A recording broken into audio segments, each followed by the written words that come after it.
ಬೇಕು ಧಿಕ್ಕಾರ ಧಿಕ್ಕಾರ ಧಿಕ್ಕಾರ ಧಿಕ್ಕಾರ. ತಾವೆಲ್ಲ ನೋಡ್ತಾ ಇದ್ರೆ ಈಗ ಏನ್ ಕೆಪಿಎಸ್ಸಿ ವತಿಯಿಂದ ಏಪ್ರಿಲ್ ನಲ್ಲಿ ಬಿಟ್ಟಿರ್ತಕ್ಕಂಥ ಪಿಡಿಒ ಅಧಿಕಾರಿಗಳ ಒಂದು ಪರೀಕ್ಷೆಯನ್ನ ಈಗಾಗಲೇ ನಡೆಸಲಾಗ್ತಾ ಇತ್ತು. ಅದು ಕೇವಲ ಹೈದರಾಬಾದ್ ಕರ್ನಾಟಕ ಪ್ರದೇಶಕ್ಕೆ ಮಾತ್ರ ಸೀಮಿತವಾಗಿತ್ತು. ಆದ್ರೆ ಪ್ರೀತಿಯ ವೀಕ್ಷಕರಲ್ಲಿ ಏನಾಗ್ತದೆ ಅಂದ್ರೆ ಕಲಬುರಗಿ ಜಿಲ್ಲೆಯಲ್ಲಿ ಇರ್ತಕ್ಕಂಥ ಹೋಲಿ ಶಪಡ್ ಈ ಕಾಲೇಜ್ ಈ ಶಾಲೆಯಲ್ಲಿ ಗುಡ್ಶಪಡ್ ಈ ಒಂದು ಇಂಗ್ಲಿಷ್ ಮೀಡಿಯಂ ಶಾಲೆಯಲ್ಲಿ ಏನಾಗ್ತದೆ ಅಂದ್ರೆ ಮೊದಲ ಪತ್ರಿಕೆಯಲ್ಲಿ ನಮಗೆ ಸಂಪೂರ್ಣವಾಗಿರ್ತಕ್ಕಂಥ ದೋಷವನ್ನ ಕಂಡು ಬಂದು ನಾವು ಮೊದಲನೇ ಪತ್ರಿಕೆಯಲ್ಲಿ ನಮಗೆ ಸಂಪೂರ್ಣ ದೋಷವನ್ನು ಕಂಡು ಬಂದಿದ್ದು. ಇದ್ರ ಮೂಲಕ ನಾವು ಸಂಬಂಧಪಟ್ಟಂತ ಉನ್ನತ ಅಧಿಕಾರಿಗಳಿಗೆ ಕಾಲ್ ಮಾಡಿದ್ರು ಕೂಡ ಜಿಲ್ಲಾಧಿಕಾರಿ ಯಾವುದೇ ಕಾರಣಕ್ಕೂ ಈ ಸ್ಥಳಕ್ಕೆ ಬರಲಿಲ್ಲ.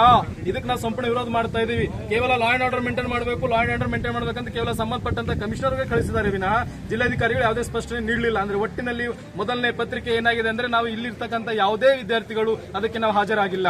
ಆದ್ರೆ ಎರಡನೇ ಪತ್ರಿಕೆಗೆ ನಾವು ಅದನ್ನ ಯಾವುದೇ ರೀತಿ ಡಿಕ್ಲರೇಷನ್ ಕೊಡ್ಲಾರ್ದಂಗೆ ಏನಾಗ್ತದೆ ನಾವು ಹಾಜರು ಮಾಡ್ತೀವಿ ಅನ್ನುವಂಥದ್ದನ್ನ ಇಲ್ಲಿ ಆಶ್ವಾಸನೆ ಕೊಡ್ತಿದ್ದಾರೆ. ಆದ್ರೆ ಕೇವಲ ಪೊಲೀಸ್ ಇಲಾಖೆ ಇದೆ, ಪೊಲೀಸ್ ಇಲಾಖೆಗೂ ಪರೀಕ್ಷಾ ಮಂಡಳಿ ಜಿಲ್ಲಾಡಳಿತಕ್ಕೂ ಬಹುತೇಕ ವಿಷಯದಲ್ಲಿ ಒಂದು ಸೊನ್ನೆ ರೀತಿ ಅಧಿಕಾರಿ ಇರ್ತದೆ. ಜಿಲ್ಲಾಧಿಕಾರಿ ಸ್ಥಳಕ್ಕೆ ಬರಲಿಲ್ಲ, ನಮಗೆ ಯಾವುದೇ ರೀತಿ ಆಶ್ವಾಸನೆ ಕೊಡಲಿಲ್ಲ. ಹಾಗಾಗಿ ಇಲ್ಲಿ ಇರ್ತಕ್ಕಂಥ ಎಲ್ಲಾ ಅಭ್ಯರ್ಥಿಗಳು ಏನಾದಂದ್ರೆ ಸಂಪೂರ್ಣವಾಗಿ ಎರಡನೇ ಪರೀಕ್ಷೆಗೆ ಹಾಜರಾಗೋದಿಲ್ಲ ಎನ್ನುವಂಥದ್ದನ್ನ ಒಂದು ಧ್ವನಿಯಿಂದ ಧ್ವನಿ ಎತ್ತಿದ್ದಾರೆ ಮತ್ತು ಕೆಪಿಎಸ್ಸಿ ವಿರುದ್ಧ ಧಿಕ್ಕಾರಗಳನ್ನು ಕೂಡ ಹಾಕ್ತಿದ್ದಾರೆ. ಧಿಕ್ಕಾರ ಧಿಕ್ಕಾರ ಧಿಕ್ಕಾರ ಧಿಕ್ಕಾರ ಧಿಕ್ಕಾರ ಧಿಕ್ಕಾರ